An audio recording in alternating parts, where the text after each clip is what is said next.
Nouvelle semaine, nouveaux défis, fidèles internautes de Le Rural Bénin TV, bonsoir et bienvenue dans cette nouvelle édition de votre journal.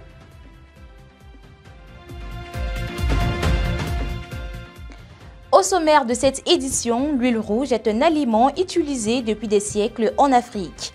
Mais sa deuxième variante, communément appelée zomi, présente des risques considérables pour la santé. En quoi est-elle dangereuse pour la santé? Vous en saurez davantage dans un instant.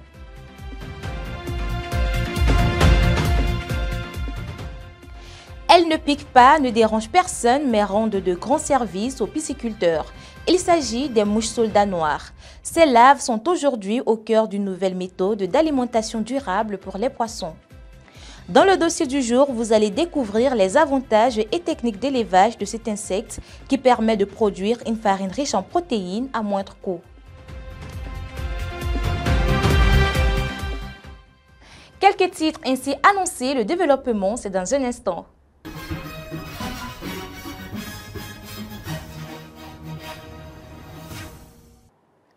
Vous informer, c'est notre devoir, chers téléspectateurs. Ouvrons ensemble cette édition avec les prévisions météorologiques de demain dans les villes de Banté et de Tchaourou. La journée de jeudi s'annonce globalement clémente à Banté dans le département des Collines. Au matin, le ciel se dégagera progressivement avec une température autour de 24 degrés Celsius, ressentie à 26 degrés Celsius en raison de l'humidité. Dans l'après-midi, belles éclaircies et beau temps domineront malgré quelques passages nuageux. Le thermomètre atteindra 33 degrés Celsius, mais le ressenti grimpera jusqu'à 42 degrés Celsius sous l'effet du soleil. En soirée, le ciel restera peu nuageux avec 26 degrés Celsius, un ressenti de 29 degrés Celsius à cause de l'humidité.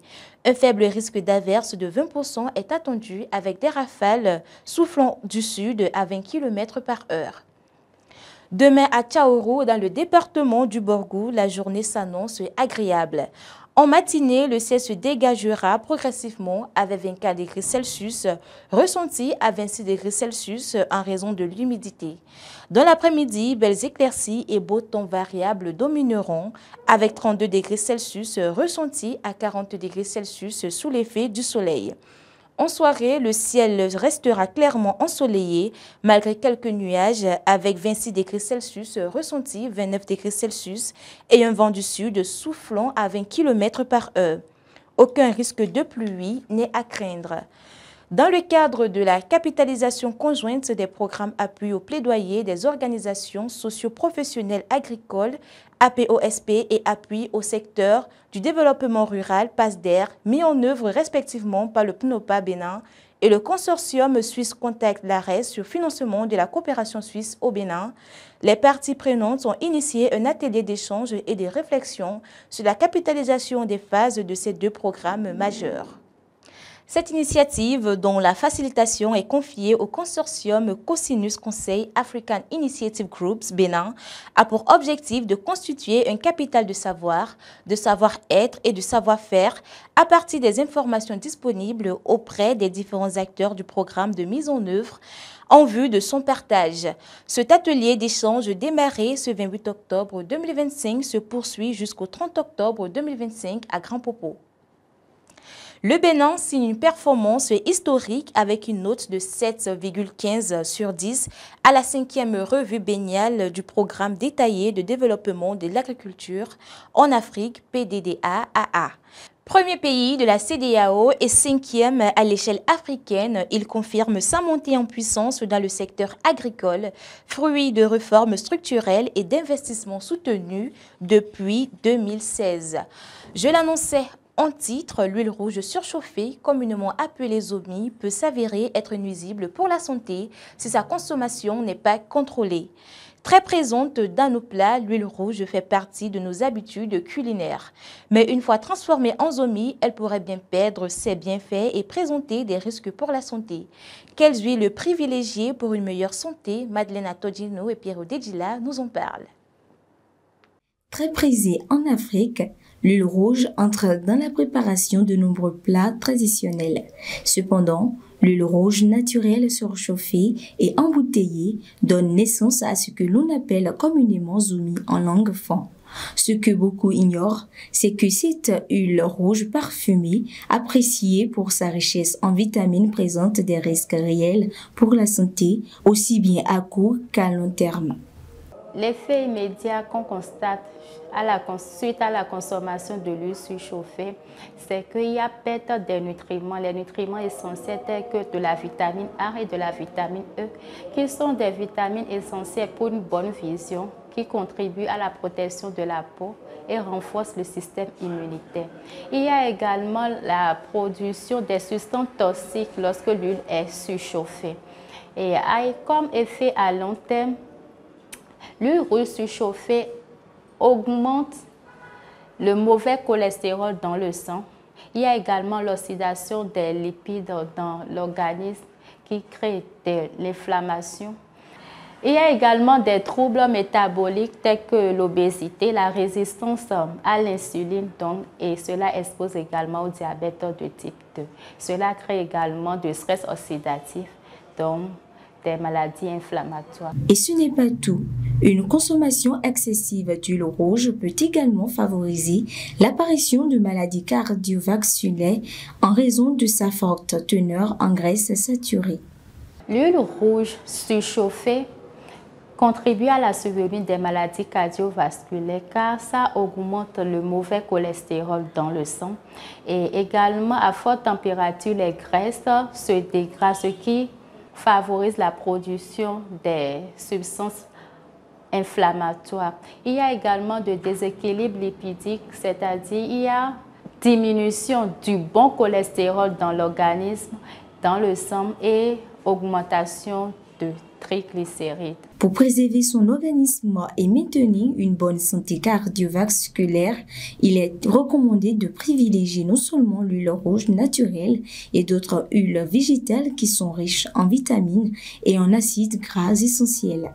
Nous avons l'huile rouge simple. Nous avons également l'huile pure d'arachide appelée localement agonlémie. Il y a également l'huile de soja, l'huile de maïs, l'huile de tournesol et l'huile d'olive qui sont des huiles moins saturées et très bonnes pour la santé. Il ne s'agit pas de bannir définitivement la consommation de l'huile rouge zoni de notre alimentation, mais d'en limiter la consommation. Les 27 et 28 octobre 2025, Cotonou a abrité la 6e édition du sommet Climate Change Afrique, un rendez-vous majeur dédié à la lutte contre le changement climatique. Plus de 1000 participants, collectivités locales, ONG, entreprises, chercheurs étaient présents pour ces 2 jours d'échanges autour de l'adaptation au changement climatique, des énergies renouvelables et de la préservation de la biodiversité. L'objectif principal était de transformer les défis climatiques en opportunités de développement durable pour l'Afrique. Du 20 au 24 octobre 2025, décideurs, experts, acteurs privés et jeunes ont uni leurs voix pour réfléchir aux meilleures stratégies d'accélération de la transition énergétique. C'était à l'occasion de la première semaine nationale des énergies renouvelables initiée par l'Euroder Bénin avec l'appui du ministère de l'Énergie et de plusieurs partenaires. Innocent Agboïssi et Pierrot Dedjila pour le point. À Cotonou, du 20 au 24 octobre 2025, le réseau des organisations pour le développement des énergies renouvelables, Roder Bénin, a organisé la première édition de la Semaine nationale des énergies renouvelables SENER 2025. L'événement, soutenu par le ministère de l'Énergie et ses partenaires, a mobilisé experts, autorités, jeunes et chefs traditionnels. Cette activité organisée par l'ONG ROGEP est une très belle initiative qui vise à la promotion des énergies renouvelables au Bénin. Et ça entre dans la même dynamique du gouvernement. Comme vous le savez, le gouvernement a adopté récemment la politique nationale de développement des énergies renouvelables. Lorsqu'on évoque le concept d'énergie renouvelable et de la justice climatique, il est question ici du bien-être social et communautaire. Alors, des défis qui s'imposent aujourd'hui à l'humanité tout entière, c'est-à-dire la question du réchauffement climatique, nous avons tous le devoir d'apporter notre contribution pour renverser la tendance. Le mercredi 22 octobre a marqué l'ouverture du Forum national sur les énergies renouvelables. Les échanges ont porté sur la transition énergétique, la résilience face au changement climatique et les opportunités de financement des projets verts. Les énergies renouvelables constituent aujourd'hui une opportunité de développement de toutes ces localités. La première transformation des productions agricoles peut être réalisée afin de donner de plus-value à ces productions-là pour améliorer les revenus de nos populations des couches défavorisées. Nous avons besoin de transitionner vers les énergies renouvelables. Donc, nous avons besoin d'entreprises qui ont des idées novatrices pour venir répondre à ce problème. Donc, les jeunes sont invités à créer des startups, à créer des creusets où ils réfléchissent ensemble à des solutions qui peuvent être mises en place, créer des projets qui peuvent être financés dans ce cadre-là, par exemple. Ces ateliers ont permis de formuler des recommandations concrètes pour un Bénin plus durable. Nous appelons le gouvernement, les partenaires techniques et financiers, les collectivités locales, les organisations de la société civile, le secteur privé et la population béninoise à unir leurs efforts pour accélérer la mise en œuvre de la PONADER et les CDM, associer le secteur privé et les OSC dans l'élaboration de la mise en œuvre de la PONADER et des CDM, soutenir la production locale de technologies vertes et la création d'emplois verts, renforcer les mécanismes de financement pour les projets d'énergie renouvelable, faire de la CNR un rendez-vous annuel national de dialogue, d'innovation et de plaidoyer pour la transition énergétique du Bénin. La journée s'est poursuivie à Pobé avec la visite de la centrale solaire photovoltaïque d'Ilulofin. La centrale de Bissol a une capacité totale installée de 25 MW crête.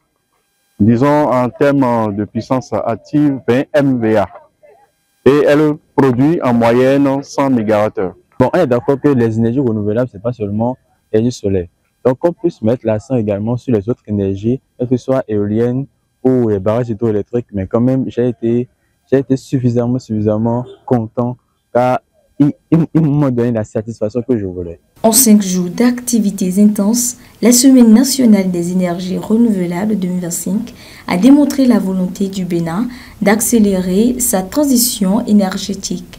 Une initiative porteuse d'espoir pour un avenir énergétique plus vert, plus propre et durable pour tous. La Fédération nationale de l'agroalimentaire du Maroc a lancé le 22 octobre 2025 à Cotonou une mission B2B destinée à renforcer les échanges et les partenariats entre opérateurs béninois et marocains du secteur. Cette initiative, inscrite dans la relance des relations économiques entre les deux pays, a abouti à la signature d'accords de distribution, d'investissement et de co-entreprises industrielles. Les discussions ont également porté sur la formation technique et le partage d'expertise pour dynamiser l'agroalimentaire béninois. On parle maintenant santé, mais cette fois-ci hors de nos frontières. Ceci concerne les consommateurs de viande. L'Organisation mondiale de la santé, OMS, tire la sonnette d'alarme sur Ténia solium, plus connu sous le nom de ténia du porc. Ce parasite intestinal transmis par une mauvaise hygiène ou la consommation de viande de porc insuffisamment cuite représente une menace silencieuse mais grave pour la santé humaine. Dans un épisode de la série Science in 5 publié le 24 octobre 2025, l'OMS met en lumière la dangerosité de ce ver et recommande des gestes simples: se laver les mains après être allé aux toilettes, bien laver les légumes, adopter une hygiène alimentaire rigoureuse et éviter l'utilisation de fumée humain non traité. Un sujet de santé qui mérite davantage d'attention et de sensibilisation. Le dossier du jour à présent, dans le secteur de la pisciculture, les mouches soldats noirs attirent de plus en plus l'attention. Leurs larves, riches en protéines, sont désormais utilisées comme une alternative durable et économique aux farines de poissons importées. Dans cet élément, découvrez comment un petit insecte pourrait bien révolutionner la pisciculture.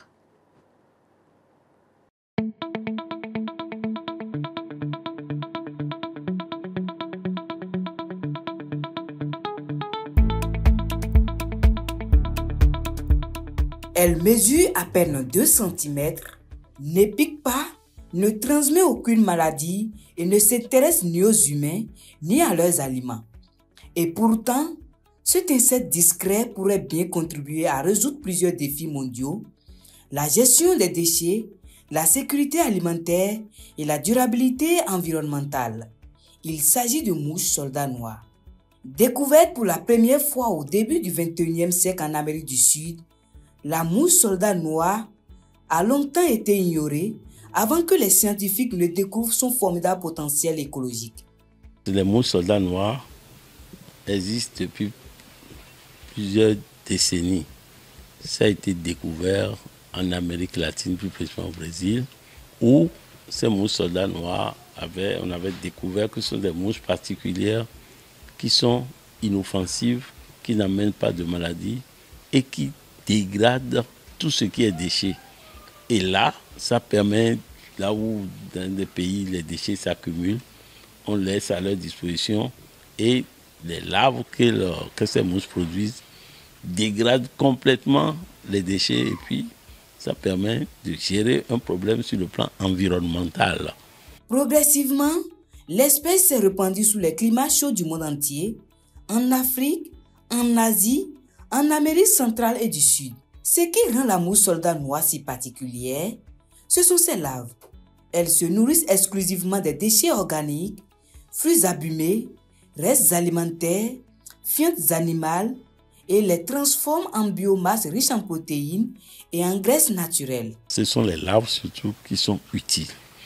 Pourquoi? Les larves contiennent de la protéine brute de haute teneur, ce qui permet donc de remplacer les farines de poisson dans ce que nous appelons la provende des poissons.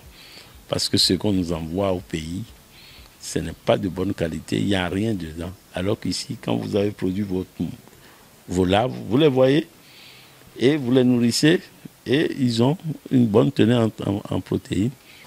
La mouche soldat noir, une bête aux grandes capacités, une petite bête aux grandes capacités qui produit des larves très riches en protéines qu'on pouvait utiliser pour suppléer au manque de protéines de bonne qualité et pouvant entrer dans la composition des aliments de poisson.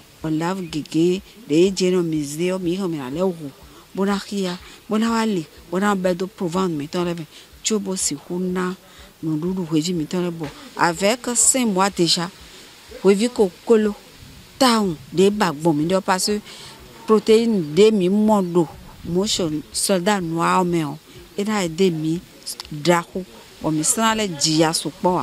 Le cycle de vie de la mouche soldat noir dure environ 45 jours et comporte plusieurs étapes: la ponte, l'incubation des œufs, la croissance larvaire et ensuite la récolte. Lorsque les larves atteignent la taille idéale, elles sont séparées du substrat organique, lavées puis séchées. Elles peuvent être ensuite broyées en farine ou même utilisées fraîches comme aliment pour poissons. Une petite bête qui n'a pas trop d'exigences. Vous avez vu, il n'y a pas trop de choses. Mais il faut 4 étapes, pour ne pas dire 4 étapes de développement, parce que c'est un cycle. Là où nous sommes d'un côté et vous voyez derrière les mouches. Ce sont des mouches qui ont éclos et qui ont donné des œufs. On amène les œufs de l'autre côté et ces œufs, on les place dans des ustensiles, des bols. Puis, ces œufs, au bout de 3 à 5 jours, ça devient des petites larves. ces petites larves, quand elles sortent, tout ce qu'elles veulent, c'est manger. Manger, elles ont faim, elles veulent manger. Et elles mangent. On leur prépare un aliment, un substrat qu'on appelle incubation. Après un temps, 3, 4, 5, 6 jours, on les amène dans un autre substrat qu'on appelle inoculation. Et là, ils mangent, ces larves mangent jusqu'à faire 6000 fois leur poids de départ. Et quand ils ont mangé, ils quittent la nourriture.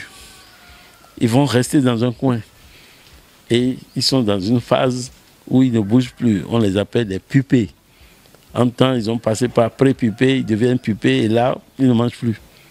Ils ont une forme sombre, comme noire, et puis on les prend, on les amène encore du côté de l'insectarium, c'est-à-dire là où il y a la volière ici. Quand il reste là seulement, la mouche sort. La mouche sort, quand on compte le nombre de jours, c'est entre 30 et 35 jours. Cette mouche va encore faire des œufs, et puis ces œufs vont devenir des larves qui vont grossir, et puis on va les prendre. Et puis... Donc, entre-temps, les larves sont nombreuses et on les tue pour en faire des farines pour l'aliment poisson. Ou bien, on prend les larves fraîches là, qui sont vivantes, qu'on donne aux poissons directement, qu'on peut donner aussi aux volailles, que ce soit poules, que ce soit cailles, que ce soit les porcs. Les porcs aiment ça. Quand ils prennent ça, ils grossissent bien et ils n'ont pas beaucoup de graisse.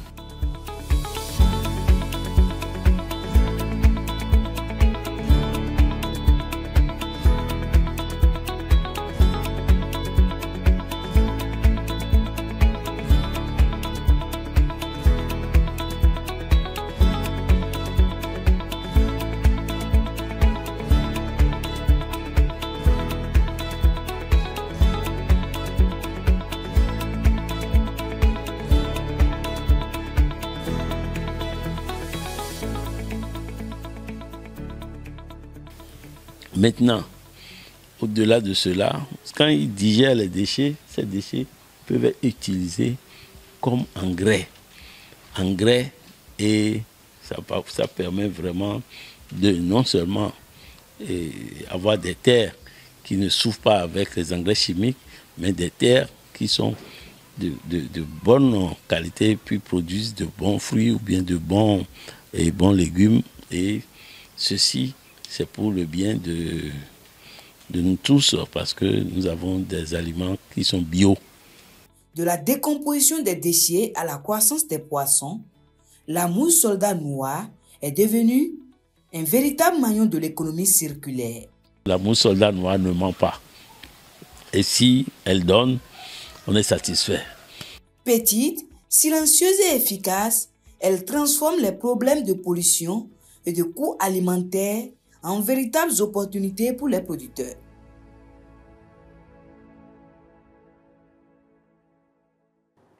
Ainsi s'achève cette toute première édition de la semaine.